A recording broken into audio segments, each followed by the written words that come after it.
Ini kita berada di bulan kelahiran junjungan kita Nabi besar Muhammad SAW, bulan Rabiul Awal. Kita tahu bahwa di bulan Rabiul Awal ini di mana-mana sedang dilaksanakan peringatan hari kelahiran junjungan kita Nabi besar Muhammad SAW. Tentu kita ingin menggali, mencontoh apa yang telah beliau tampilkan dalam kehidupan beliau dan ingin kita laksanakan dalam kehidupan kita. Karena sebagaimana ayat Al-Quran yang saya baca di awal tadi, Allah menjelaskan bahwa laqad kana lakum fi Rasulillah uswatun hasanah. Sungguh pada diri Rasul itu menjadi contoh tauladan terbaik untuk kalian. Bagi siapa orang yang ingin kembali kepada Allah dengan selamat. Liman kana yarjullah. Bagi siapa orang yang ingin kembali ke Allah, mengharap ridhonya, ya, mengharap keselamatannya. Itu yang pertama. Yang kedua, ingin selamat di hari akhir. Dan yang ketiga, yang ingin zikir yang banyak. Jadi Rasulullah SAW itu adalah suri tauladan terbaik, contoh tauladan yang terbaik di muka bumi ini. Nah, untuk kita terapkan dalam kehidupan kita. Sungguh banyak ya yang bisa kita kaji, yang bisa kita contoh dari kepribadian beliau. Tapi rasanya tidak cukup waktu untuk kita bahas secara lengkap pada pagi hari ini, karena waktu sangat terbatas. Oleh karena itu kita lihat ya apa saja yang perlu kita contoh dari Nabi. Mungkin kita sering ya lantunkan dalam doa. Allahumma rzuqna mutaba'atan nabiyyina Muhammadin sallallahu alaihi wasallam awalan wa akhiran wa zahiran wa batinan wa qawlan wa fi'lan wa ta'atan wa ibadatan wa amalan salihah. Jadi ada 9 poin yang menurut saya ini perlu kita contoh ya. Banyak yang lainnya, tapi paling tidak 9 poin ini menjadi perhatian khusus ya untuk kita contoh. Allahumma rzuqna, ya Allah berikanlah kepada kami kemampuan mutaba'atan nabiyyina Muhammadin sallallahu alaihi wasallam untuk mengikuti junjungan kami Nabi Muhammad sallallahu alaihi wasallam. Apa yang kita minta untuk kita ikuti? Pertama, awalan, awal Muhammad. Akhiran, akhir Muhammad. Zahiran, zahir Muhammad. Batinan, batin Muhammad. Nah, 4 ini urusan ke dalam. Ini urusan tasawuf, urusan hakikat. Awalan, akhiran, zahiran, batinan. Kemudian urusan keluar, qaulan, fi'lan, ta'atan, ibadatan, amalan salihah. Jadi urusan syariat. Jadi yang kita contoh dari Nabi itu bukan hanya lahirnya, Pak, batinnya juga, ya, zahir dan batin. Nah, kita ini banyak membicarakan tentang zahirnya saja, yang batinnya jarang kita kupas. Padahal ya batinnya itu kita contoh juga. Ya, kenapa? Karena nggak lengkap zahir ini kalau tidak ada batinnya. Nah, zahir kita tubuh, batin kita ruh. Kalau tubuh nggak ada ruh, nggak bisa datang kalau jihad. Nah, jadi itu contoh dua-duanya. Zahiran awalan, akhiran, zahiran, batinan. Mana awal Muhammad? Ya. Awal Muhammad itu Rabbani. Ana minallah wal alam minni. Saya ini dari Allah, semua makhluk ini dari saya, kata Nabi. Ya.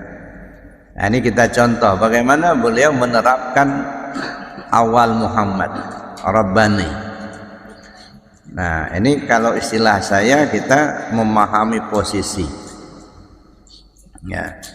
Maka saya sampaikan di awal-awal dulu, itu ya pada awal pertama kita ngaji di Al-Jihad tentang 2 kalimat syahadat. Saya bilang itu ada 5 tahapan: belajar cara mengucapkan ilmu syariat, belajar cara mengamalkan ilmu tarekat, belajar memahami isi ilmu tauhid, belajar memahami posisi ilmu hakikat, belajar cara memakai 2 kalimat syahadat, itu ilmu ma'rifat.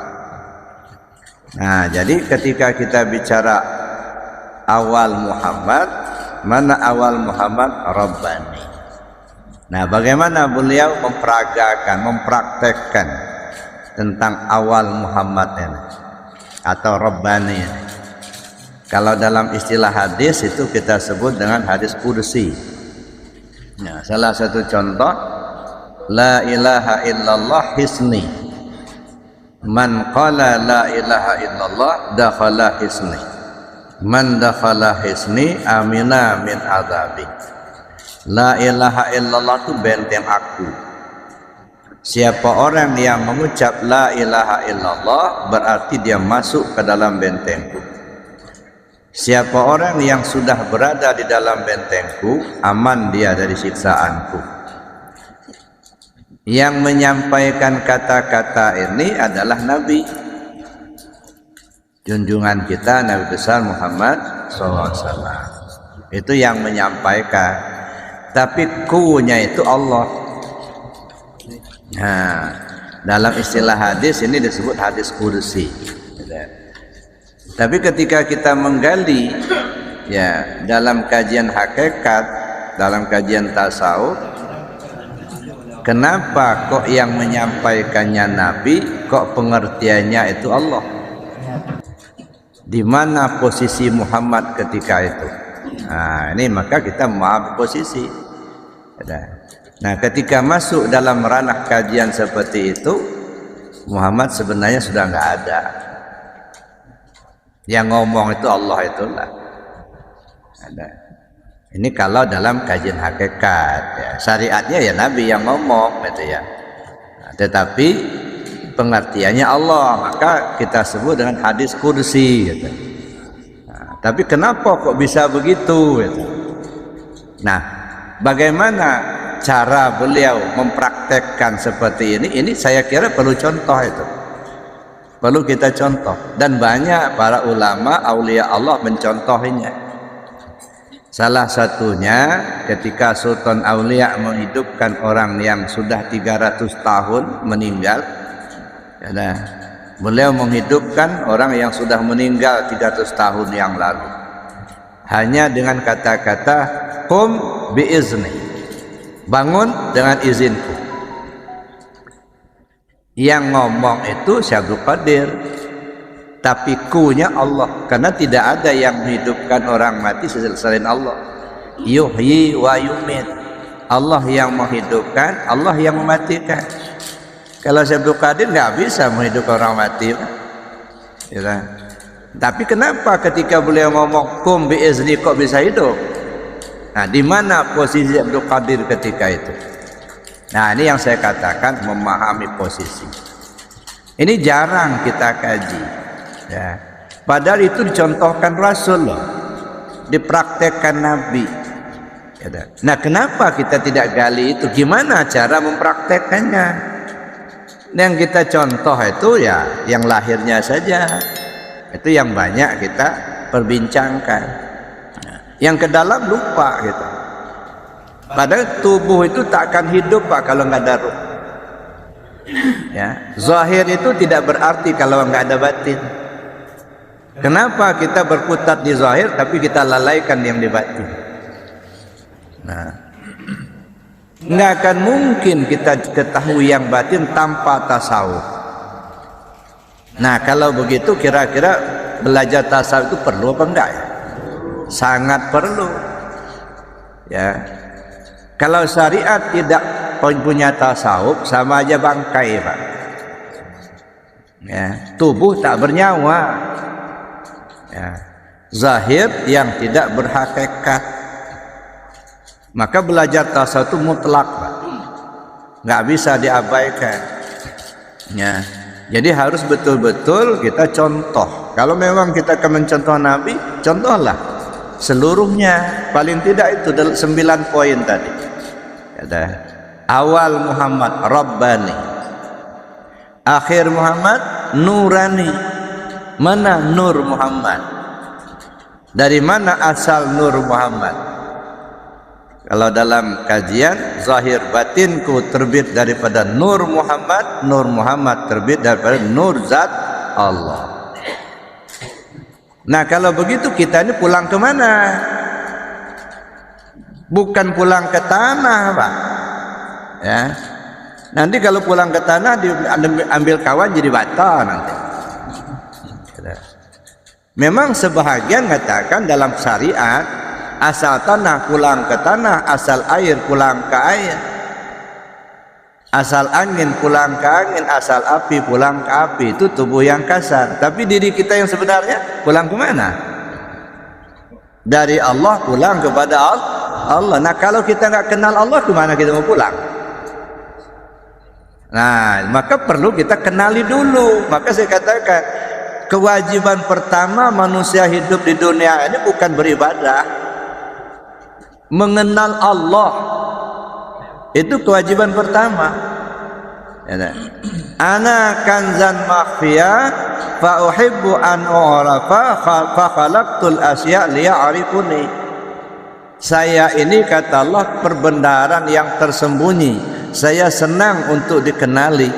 Maka aku ciptakanlah makhluk supaya mereka mengenal aku. Jadi kehadiran kita di dunia tujuannya untuk mengenal Allah itulah. Ya. Bagaimana kita mau beribadah yang sempurna kalau yang kita sembah kita tidak kenal?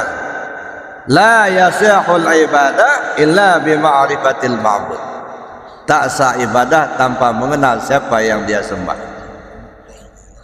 Nah, ini Bapak Ibu yang saya hormati. Jadi karena itulah mengenal Allah itu mutlak. Ya. Jadi jangan kita ikuti bertasawuf itu bid'ah. Nanti kalau belajar tarekat gila, ya, itu mah ya omongan yang menyesatkan menurut saya. Ya. Jadi sehingga kita ketakutan mau belajar tarekat. Jangan belajar tarekat gila kamu nanti adanya. Padahal alangkah banyaknya orang gila di pasar nggak pernah belajar tarekat. Ya kan? Banyak kan orang gila pasar tapi nggak belajar tarekat.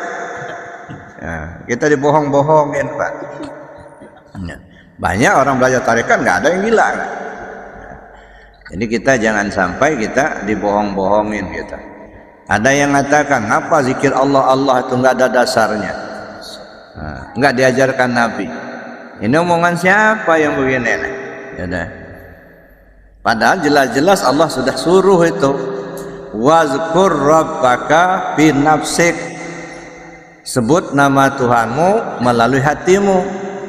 Wazkurisma rabbika bukratan wa asila. Sebut nama Tuhanmu di pagi hari dan di sore hari. Itu kan sudah ada perintah, ada ya, nyebut nama Allah.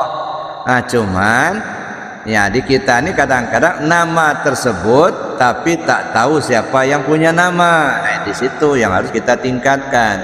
Kalau kita sudah tahu namanya, mesti terkait dengan yang bernama. Nama itu kan sebutan, ya kan? Apakah kalau tidak disebut Allah, Allah itu nggak ada? Tetap ada, kata ya. Jadi walaupun tak ada di dunia ini orang menyebut nama Allah, Allah tetap ada.